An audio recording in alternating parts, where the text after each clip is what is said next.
Hello friends, welcome to Sri Tamil channel.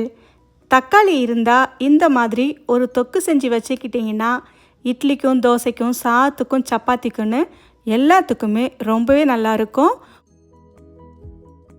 ஒரு வாரத்துக்கு மேலே கெட்டும் போகாது.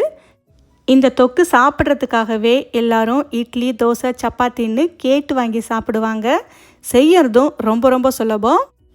முதல்ல ஒரு 1/2 கிலோ நல்ல பழுத்த தக்காளியை நல்லா கழுவிட்டு எடுத்து வச்சுருக்கேன். இப்போ இந்த தக்காளியை கொஞ்சம் சின்ன பீசஸாக இந்த மாதிரி நறுக்கி எடுத்துக்காங்க. இப்போ இது கூட சின்ன பல் பூண்டு ஒரு 10 பல் பூண்டு சேர்த்துக்காங்க. பெரிய பல் பூண்டாக இருந்தால் ஒரு 5-6 பல் பூண்டு சேர்த்துக்காங்க.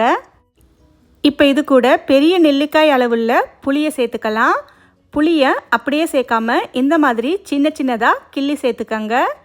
இந்த மாதிரி சேர்க்கும்போது அரைக்கிறதுக்கு ஈஸியாக இருக்கும். அடுத்து 2 டேபிள் ஸ்பூன்லேருந்து 3 டேபிள் ஸ்பூன் வரைக்கும் உங்கள் காரத்துக்கு ஏற்ற மாதிரி தனி மிளகாய்த்தூள் சேர்த்துக்கங்க. இப்போ இது கூடவே 1 டேபிள் ஸ்பூன் அளவுக்கு கல்லுப்பு சேர்த்துக்கங்க. இப்போ இது எல்லாத்தையும் அரைச்சி எடுத்துகிட்டு வந்துடலாம். பல்ஸ் மூடை பயன்படுத்தி விட்டு விட்டு அரைச்சி எடுத்துக்கங்க. ரொம்ப மைய அரைக்கக்கூடாது, கொஞ்சம் திரியாக அரைச்சி எடுத்துக்கணும். இப்போ பார்த்தீங்கன்னா தக்காளியை அரைச்சி எடுத்தாச்சு.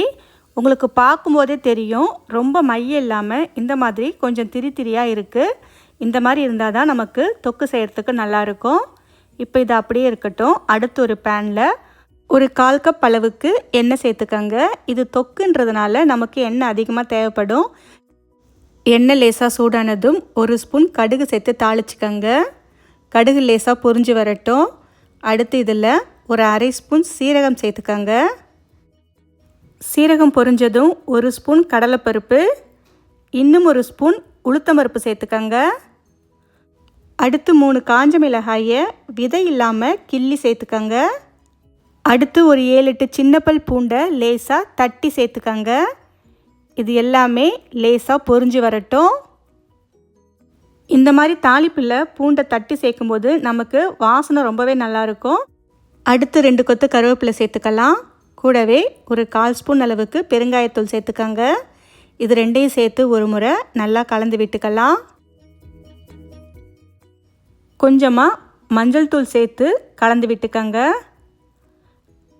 அடுத்து நம்ம அரைச்சி வச்ச தக்காளியை சேர்த்துக்கலாம். அடுப்பை நல்லா குறைச்சி வச்சுட்டு அரைச்சி வச்ச தக்காளி பேஸ்ட்டை சேர்த்துக்கங்க. தக்காளியை சேர்த்து ஒரு முறை நல்லா கலந்து விட்டுக்கங்க. அடுப்பை மீடியம் ஃப்ளேமில் வச்சு இந்த தக்காளியை நல்லா கொதிக்க விடுங்க.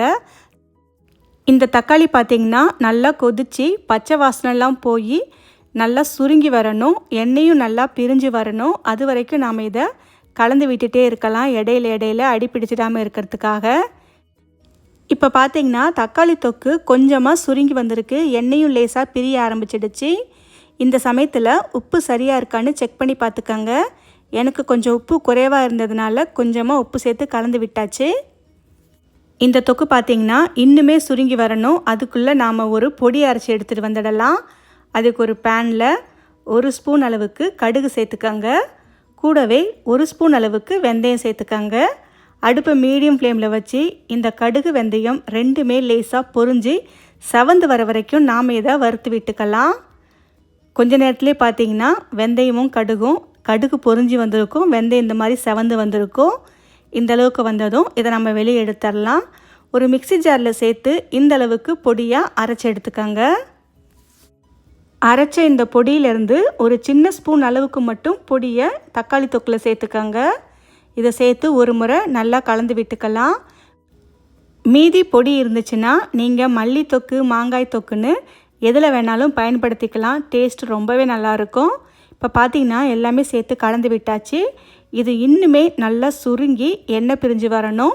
அது வரைக்கும் நாம் இதை மீடியம் லோ ஃப்ளேமில் வச்சு வேக வச்சுக்கலாம். கொஞ்ச நேரத்துலேயே பார்த்திங்கன்னா நல்லா இந்த அளவுக்கு சுருங்கி வந்துடுச்சு. இந்த அளவுக்கு நல்லா தொக்கு சுருங்கி வந்ததும் நாம் ஸ்டவ்வை ஆஃப் பண்ணிடலாம். அவ்வளவுதான், சூப்பரான ரொம்ப ரொம்ப டேஸ்டான தக்காளி தொக்கு. இது ஆறுனதுக்கப்புறம் ஒரு பாட்டிலில் போட்டு மூடி வச்சிங்கன்னா ஒரு வாரத்துக்கு கூட கெட்டு போகாது. இட்லிக்கும் தோசைக்கும் சப்பாத்திக்கும் சாதத்துக்கும் எல்லாத்துக்குமே ரொம்பவே நல்லாயிருக்கும்.